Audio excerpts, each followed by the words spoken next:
Hello, Eric and Liz. Thank you for doing this and sitting for this little profile series that we're doing on people in the shul. How are you guys doing today? Good, thank you. Nice to see Doing you, great. Rabbi. Good, good, great backdrop there also. So if you can, this is Eric and Liz Shoenfeld, everybody. Liz, we'll start with you. Tell us a little bit about you guys. About us. Well, we have two kids. We have Phoebe, who just turned 11, and Esther, who's 8. We live out in the Short Pump area. I work for the Virginia State Bar. I prosecute ethics violations for attorneys. And Eric works for a company called Prime Capital. He's an investment advisor. And that's the basics about us. Okay, that sounds good. I really like that. It sounds like a very interesting job, the ethics issue. People might say, oh, it's grimy and it's difficult, but really, it's not about, the lawyers necessarily who are breaking the ethical boundaries. It's more about making sure that the people who are doing the right thing don't get grouped along with these others who might be kind of breaking the ethical code, and having confidence in the system as a whole. Is there some accuracy to that? Oh, absolutely. I mean, our mission is public protection, and we say that's always, our goal is to protect the public and not necessarily to punish the attorney.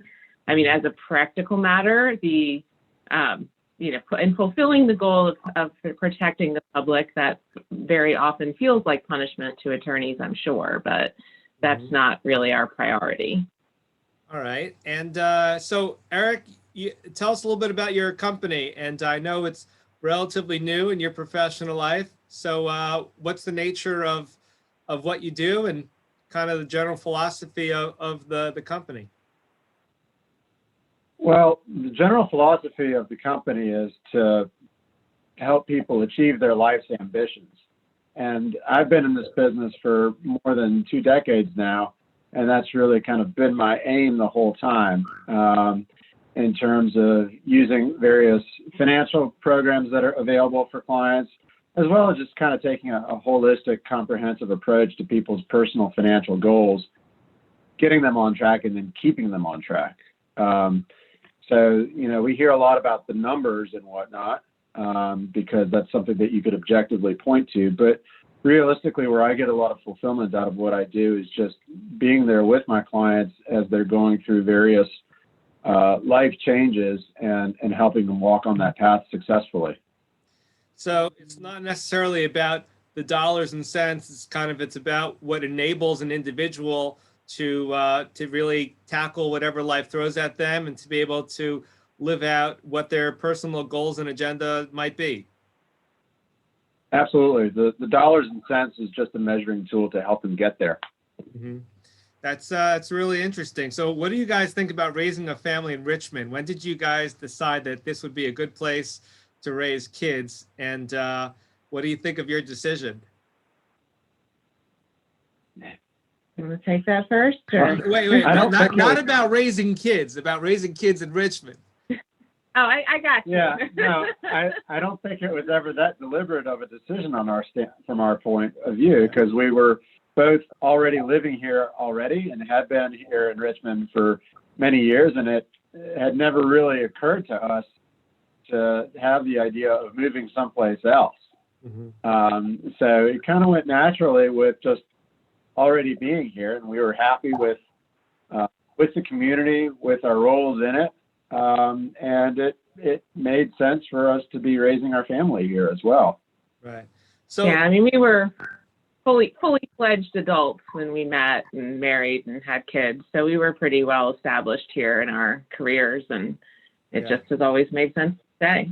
It's interesting because I know you all had connections to the near West End, and now you're part of the congregation, the near West End. So it's interesting how that all worked out. So Liz, what's the most interesting case, without telling us any names, that you're working on right now? You had to think of one.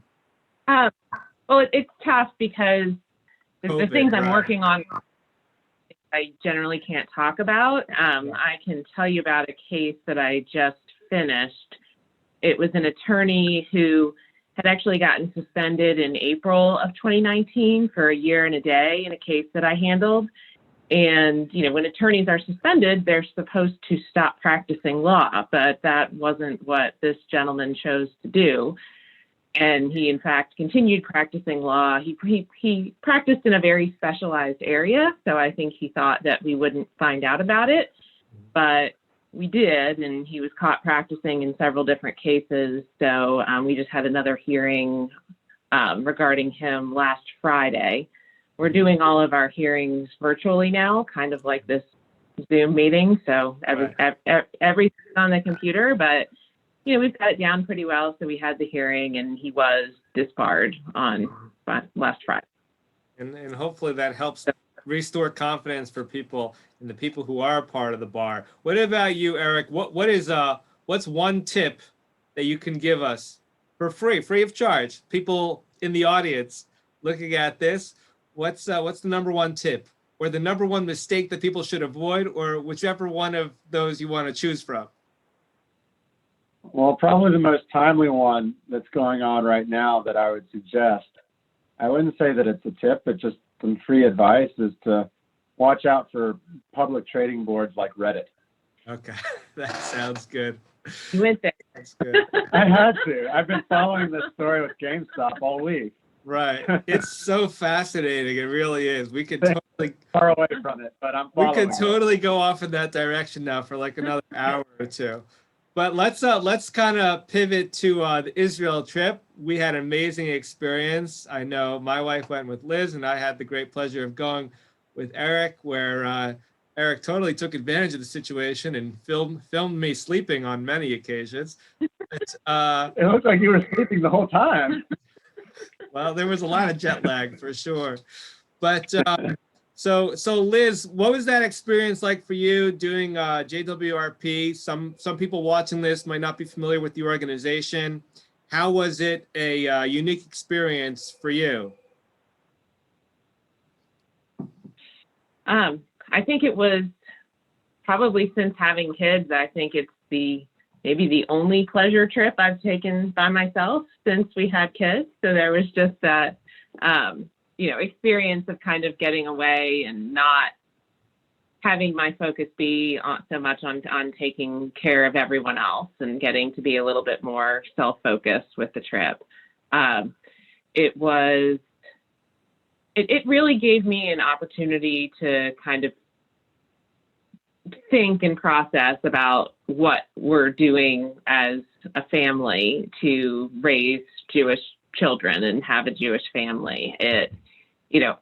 I've always worked full time and had kids in daycare, and certainly pre-COVID and to some extent during COVID, we're always just running to the next thing, and there isn't a lot of time to kind of step back and think about how we're doing things. So the trip was a good opportunity for that. And then just to get back to Israel, I hadn't been in 22 years. So, and also some of my very closest friendships now are from people I really got to know during that trip and probably wouldn't have met otherwise. That's really awesome. Yeah, I think it's so important now. Things are so hectic that we never really take a step back, and what a luxury and privilege and honor it was to kind of be able to do that in Israel. What about for you, Eric? What would you say about that experience being on the men's trip is something that you kind of were able to stick in your pocket and take with you? There were a number of things. I mean, the trip itself was profound, and we really got to have some good times being with each other and deepening our friendships. The story that I always kind of come back to when asked a similar question is based off of the experience of the first day that we were in Jerusalem. And when we went to the Holocaust Memorial. And it's a profound experience for anybody to be going through there in the first place, but it was a heavy and deep experience also, and it's difficult. It had the feeling for me like attending one of my grandparents' funerals. That's how I felt when I was leaving. But then we contrasted that almost immediately after leaving there, of going into the old city for the first time on this trip. And we're walking down in the alley, and I start seeing just streams of kids, like little kids, kindergarten and younger, running through this narrow alley. So it's narrow, and there's not a lot of space to get by from one side or another. And I just kind of have this feeling. I didn't really know where I was, but I just had a feeling that there was going to be something special on the other side of the alley when we came out. And we came out and opened up into a courtyard that had a playground in it. Lots of kids playing around, and having a playground in the city itself isn't that big of a deal. But after going to the Holocaust Memorial and then seeing this almost immediately after that, when I'd been feeling really down, and then seeing all these children who at the time were about the same age as our kids, really kind of reminded me about the life of the city and the country and the opportunity that we as Jews have, that, not more than 2 generations ago, we were systematically being murdered because of our religion. And now, for the first time in thousands of years, Jerusalem is once again a Jewish city where children are able to be free and be who they are and practice their religion and being taught by their elders. It was a beautiful thing. Yeah, it's pretty amazing to have seen that, and it was nice for me to be able to experience that with you. I guess related but unrelated, what would you say, in your opinion? I know you both well, but what would you say is the most challenging aspect of raising Jewish children in America? I know that's a big question, but what do you think?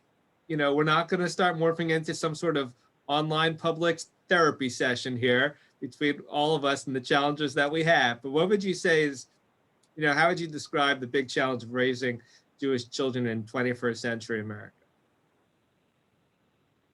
Liz wants to go first on that one. Oh, I do. Do I?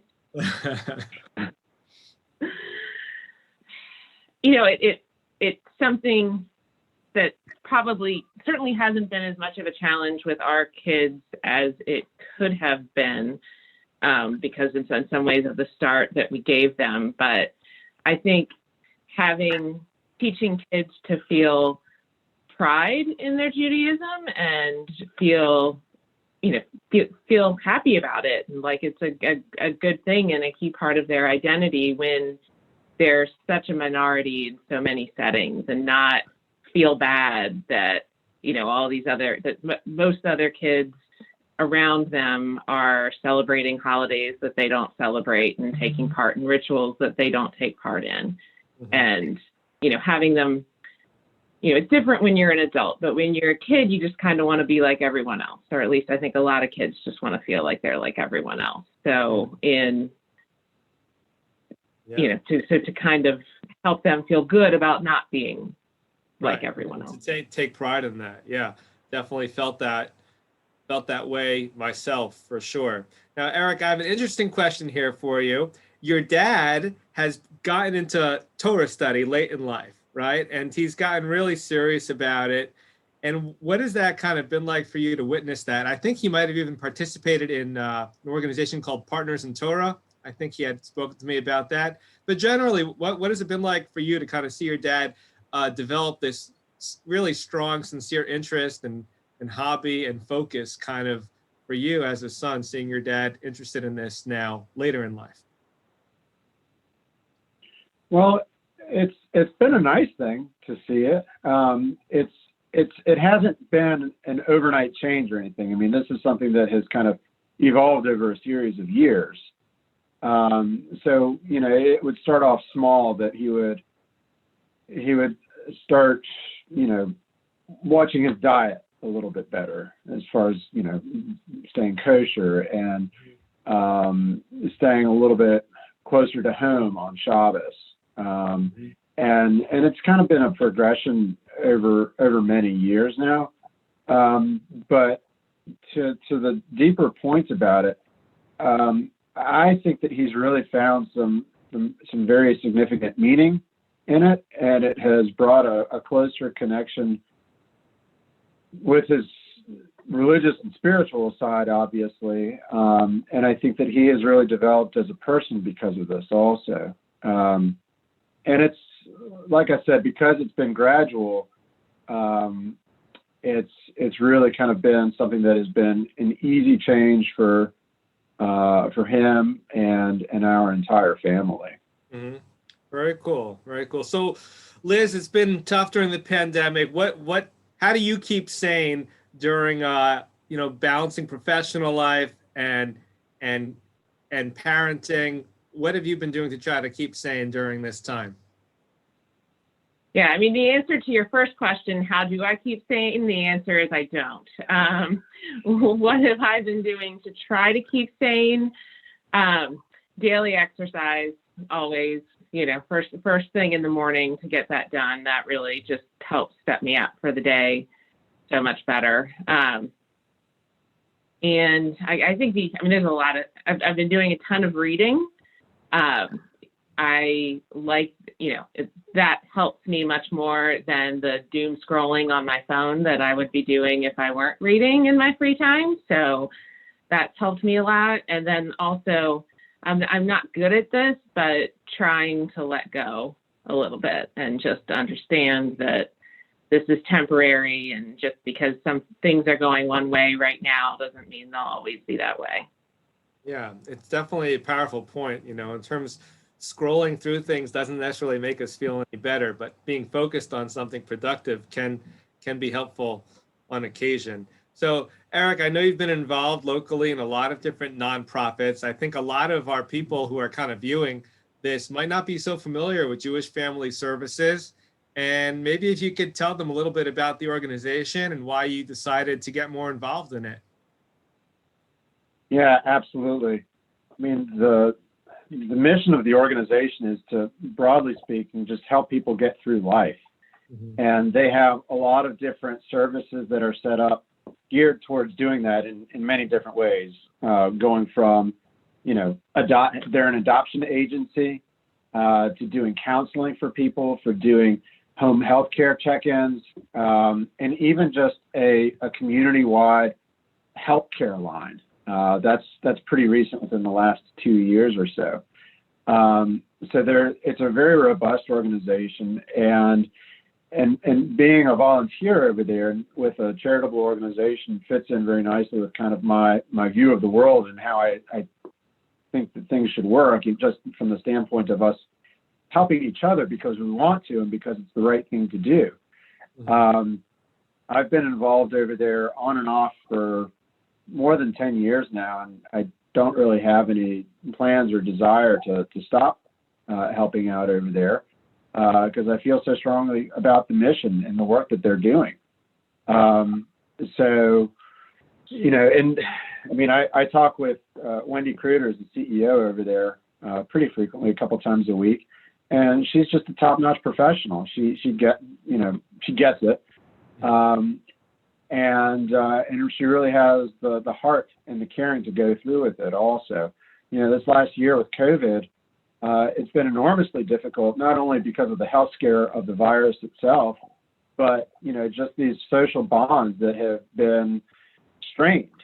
I read something not too long ago that said that when we go into quarantine, we risk the danger of social isolation. We start doing things behind closed doors, and because we're distanced from each other, those doors have gotten a lot thicker over this past year.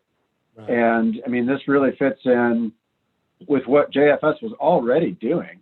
Mm-hmm. But they're one of those barriers to start opening up those doors again and really kind of embracing or re-embracing and reconnecting those social strands between us, because all of that stuff, it's so important.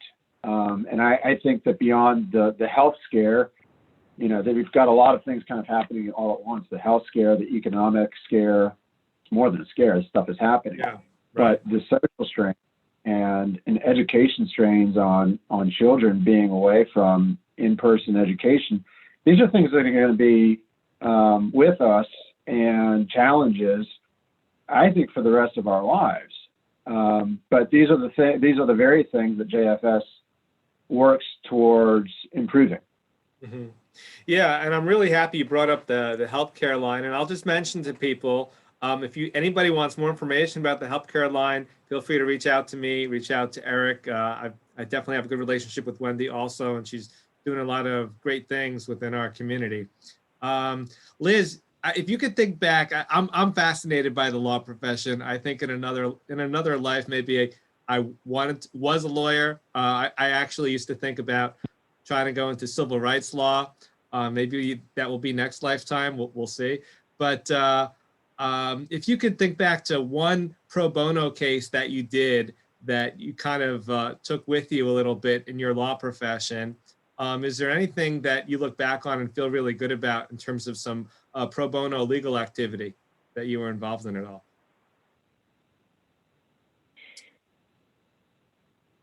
No would probably be a bad answer here, wouldn't it? Yeah, well, that's the good thing about that's the good thing, we're not live. So that's no, it's fine. I can't think of any pro bono work that particularly sticks out, but in this role that I'm in now, I've been here for 5 years. This is my first kind of public sector job where I'm not reporting to an individual client, but really in the role of a public servant. And one of the things that gets tricky with what I do is, we have often an attorney's clients who are coming to us with an issue, and I don't represent those individual clients. I represent the public interest in dealing with the attorney. But we do have, the bar has something called a client protection fund, which all attorneys, the assessment changes over time, but all attorneys pay a certain amount into that every year. And then clients who have lost money as a result of an attorney's dishonest conduct have the ability to submit claims to that fund and potentially be reimbursed for money that they've lost. And, I've kind of helped direct a number of clients to that fund. There was one, and they're only eligible to recover from that fund if the attorney against whom they're complaining has been suspended, disbarred, deemed impaired, or has passed away. Mm-hmm. So there was one gentleman who he'd paid $11,000, which were his life savings, as an advanced fee to this attorney who, wow. Because he'd lost access to his child. He had a toddler daughter and he wasn't being permitted to see her. So he placed his faith and all of his money in this attorney who basically abandoned the case and took his money. Wow. So I was able to pursue the attorney, took the matter to hearing. The attorney was suspended for several years, which gave this gentleman access to the client protection fund. And I believe he did get reimbursed all of the money that he had paid. That's amazing. That's really amazing. And you really, you're a public servant. And just right now, it's hard for us not to think of the confidence that's needed today to believe in the justice system. And it's just so important for us to maintain that integrity. It's not black and white, right? It's a sliding scale for sure, but we want to have more confidence and less confidence in this system that we all rely on to help make society go around. So I want to thank you both for your time. Thank you, Liz and Eric. Appreciate it as always. And look forward to getting together more in person when this is all done. And being at Shul. Now, it might look like I'm in Shul right now, but it's a virtual background. You too can have this virtual background if you like. And I wish you guys all the best. This is a real background, by the way. Oh, okay. Well, actually, my background was easier, and it's not real. So, all right. Well, you have a great day, and thanks very much for doing this. Thanks, Rabbi. Great to see you.